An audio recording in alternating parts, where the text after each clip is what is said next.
Hello, it's Monique, and I'm going to read to you chapter 3 from The Power of Assumption. I will put the link to the free book in the description box.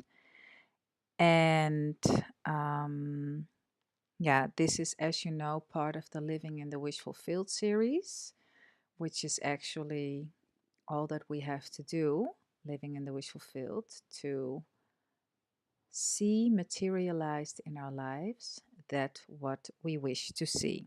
So, chapter 3, Power of Assumption.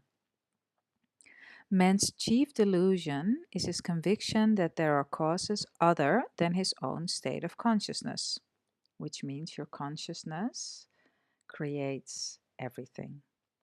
All that befalls a man, all that is done by him, all that comes from him, happens as a result of his state of consciousness.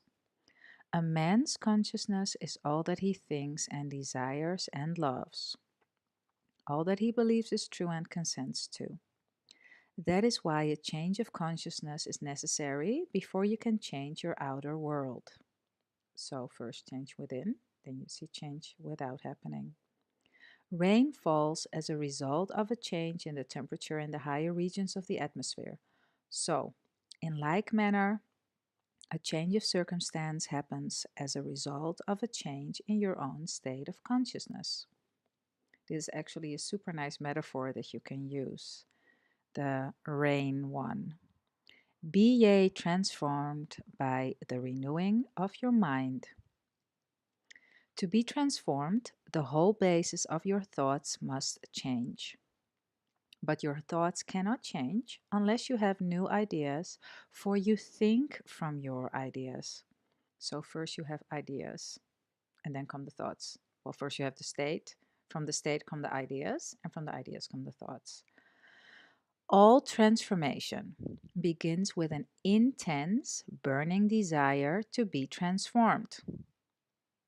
The first step in the renewing of the mind is desire. You must want to be different and intend to be before you can begin to change yourself. Then you must make your future dream a present fact. You do this by assuming the feeling of your wish fulfilled. By desiring to be other than what you are, you can create an ideal of the person you want to be and assume that you are already that person.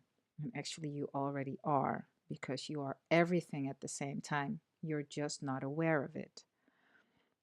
If this assumption is persisted in until it becomes your dominant feeling, feeling is really important, the attainment of your ideal is inevitable, which means it must happen. The ideal you hope to achieve is always ready for an incarnation.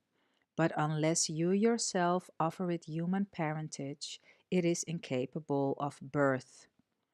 Therefore, your attitude should be one in which, having desire to express a higher state, you alone accept the task of incarnating this new and greater value of yourself.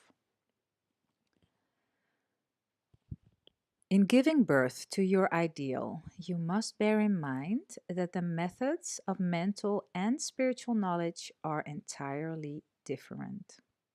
This is a point that is truly understood by probably not more than one person in a million. That's not many.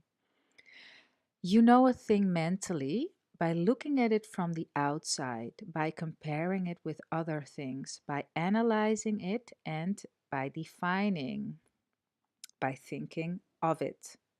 Whereas you can know a thing spiritually only by becoming it, only by thinking from it, living from the wish fulfilled. You must be the thing itself and not merely talk about it or look at it.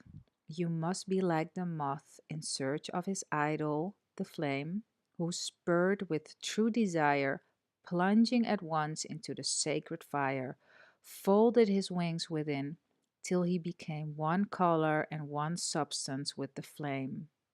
He only knew the flame who in it burned, and only he could tell who never to tell returned. Just as the moth in his desire to know the flame was willing to destroy himself, so must you, in becoming a new person, be willing to die to your present self. So, this is obviously a metaphor, yeah? Don't jump into any fire. It's about, I think Neville also speaks about that the old man dies and the new man rises. The Christ within, the story of Jesus on the cross, that's nothing more than you dying to your old self and resurrecting as the man, woman you would like to be. You must be conscious of being healthy if you are to know what health is.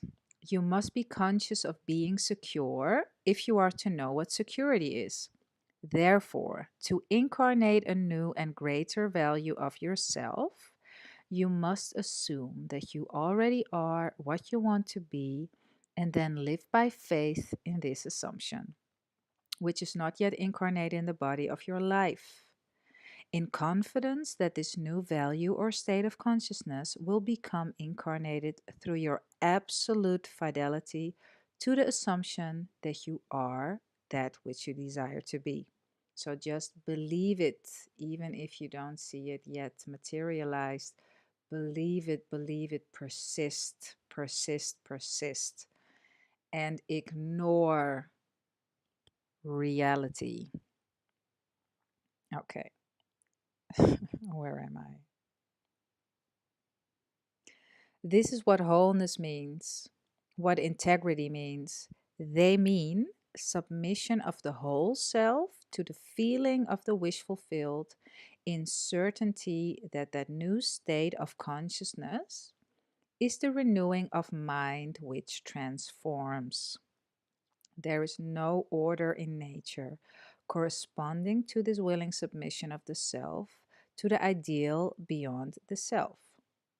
Therefore, it is the height of folly to expect the incarnation of a new and greater concept of self to come about by natural evolutionary process. That which requires a state of consciousness to produce itself, that which requires a state of consciousness to produce its effect obviously cannot be effected without such a state of consciousness. And in your ability to assume the feeling of a greater life, to assume a new concept of yourself, you possess what the rest of nature does not possess: imagination, the instrument by which you create your world. Your imagination is the instrument, the means whereby your redemption from slavery, sickness, and poverty is effected. If you refuse to assume the responsibility of the incarnation of a new and higher concept of yourself, then you reject the means, the only means whereby your redemption, that is, the attainment of your ideal, can be effected. So use imagination and believe that you can use it to materialize that what you would like to see in your world. Use it and believe in it and trust in it and persist. Persist. Imagination is the only redemptive power in the universe. However, your nature is such that it is optional to you whether you remain in your present concept of yourself, which is free will actually, a hungry being longing for freedom, health, and security, or choose to become the instrument of your own redemption, imagining yourself as that which you want to be, and thereby satisfying your hunger and redeeming yourself. Oh, be strong then and brave, pure, patient, and true. The work that is yours let no other hand do, for the strength from the fountain within you, the kingdom of heaven. Who? That was chapter 3, the power of assumption. And in a nutshell, use your imagination. Use it. Believe you are that what you wish to be.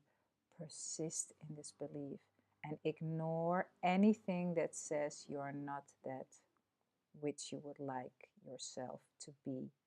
You're already that, by the way.